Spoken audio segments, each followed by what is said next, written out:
Blake Lively's world seemed to crash when Hollywood insiders uncovered a major PR operation allegedly tied to her name.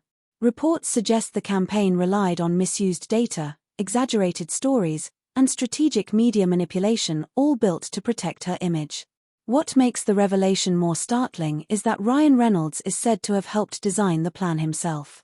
The discovery has fractured her once flawless reputation and raised deeper questions about how far image-making can go before it crosses ethical lines.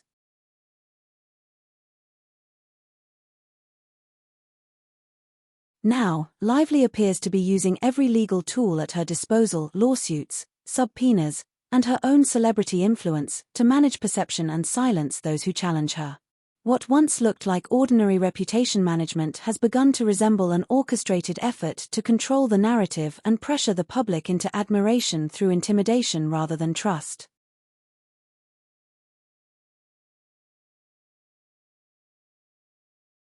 It's a stunning reversal. The actress long celebrated as Hollywood's golden girl is unraveling, not because of a box office flop but because the reality behind her curated life has surfaced.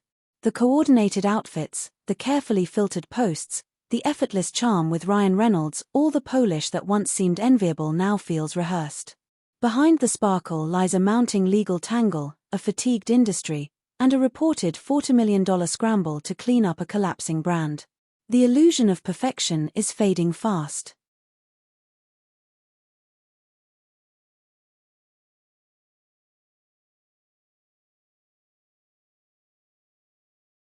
Today, Blake Lively is buried beneath multiple lawsuits that pull her name through nearly every controversy orbiting Hollywood. And this isn't tabloid gossip, it comes from official filings, verified reports, and industry sources. What's unfolding isn't a celebrity squabble, it's a professional crisis unraveling in real time. Most shocking of all, it appears to have been ignited by her own decisions.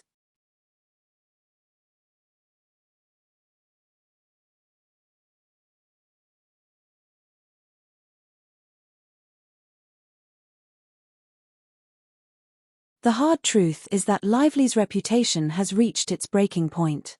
Once hailed as the approachable fashion icon, she's now seen as an unpredictable force on set, known for altering scripts without consent and exhibiting behavior many colleagues call impossible. Multiple insiders, including those who've worked directly with her and Ryan Reynolds, describe the couple as exceptionally difficult, far beyond typical Hollywood temperament.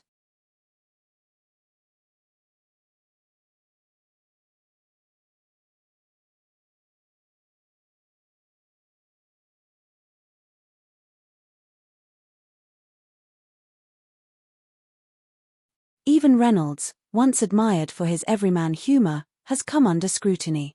Studio insiders, including staff at Sony, have labeled him arrogant and controlling. One representative described him as so intolerable that even a studio accustomed to handling egos found his behavior beyond the norm. For an actor who built his image on self-deprecation and charm, the contrast is striking.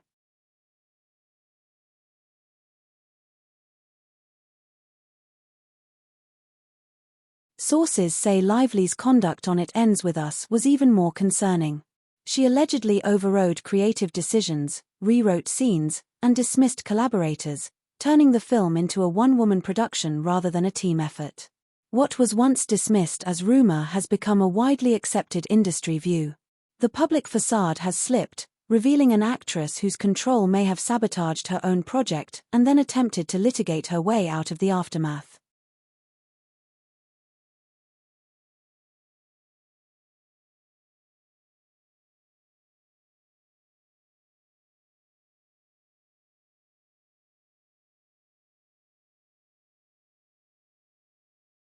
The resulting PR fallout has been catastrophic.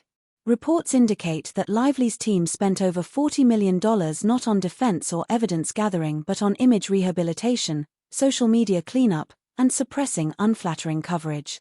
Despite the spending, the effort hasn't worked. What began as criticism of her likability has exploded into a full-blown industry spectacle.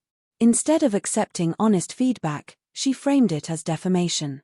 Ironically, the woman once praised for authenticity is now accused of resisting accountability. Ryan Reynolds' alleged involvement has only deepened the chaos. Sources claim he personally oversaw the counter-strategy, mapping out PR offensives like a film production. But unlike a movie, there's no applause, no audience, and no control. Lively's upcoming deposition, set for July 17, could be the most unfiltered performance of her career.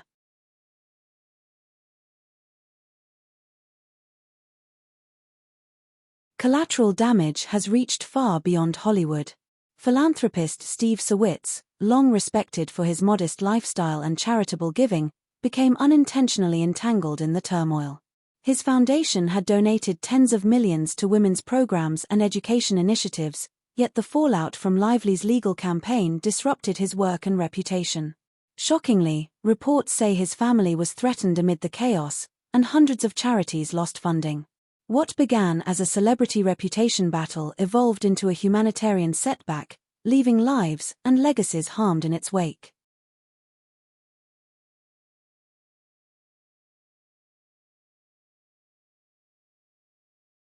The narrative is now collapsing under its own weight. For every critic silenced, more voices emerge with documentation and first-hand accounts. Major outlets, including The Hollywood Reporter, Forbes, and The New York Times, have begun revisiting their coverage as new evidence surfaces. The once beloved image of America's sweetheart has deteriorated into a portrait of litigation and control, a cautionary tale of fame turned defensive.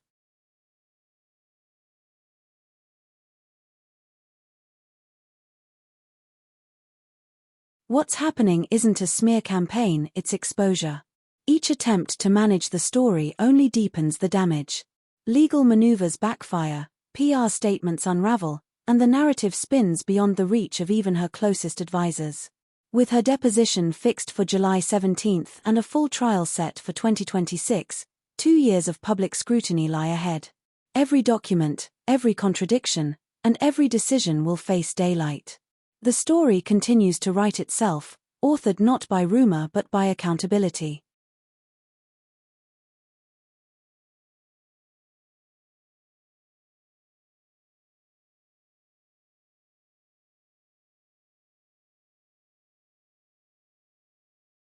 Despite the endless interviews and curated content, public sentiment has shifted decisively. This is no witch hunt, it's a reckoning. If redemption were truly the goal, Lively wouldn't have scorched professional bridges or risked reputations to shield her image. What we're witnessing isn't justice, it's control, exercised through influence and fear. Yet power has limits. No one can reclaim authenticity through intimidation or sympathy campaigns once trust is lost. The mask has fallen, and no amount of polish can restore what the truth has already revealed.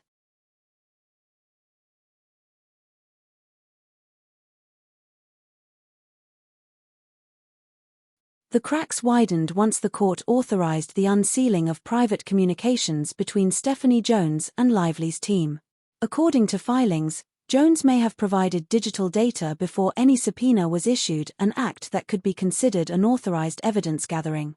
If confirmed, it could dismantle the entire case, invalidating every claim that relied on those materials. Jones herself now faces potential legal consequences for mishandling information. Meanwhile, The New York Times, which once criticized and later defended Lively, is under scrutiny for inconsistent reporting and questionable sourcing. What began as a lawsuit over reputation has evolved into a broader debate about ethics in both law and media.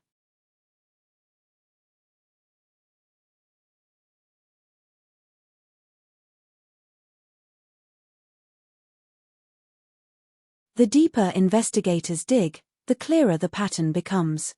Long before the lawsuits, online communities were already questioning Lively's behavior, fans describing dismissive encounters and crew members citing difficult work environments. These weren't coordinated attacks, they were organic accounts that grew louder over time. Instead of reflecting, Lively reportedly turned against her own crisis management team, demanding confidential records and alienating the professionals meant to protect her. Now, even her longtime publicist is pursuing unpaid fees in court.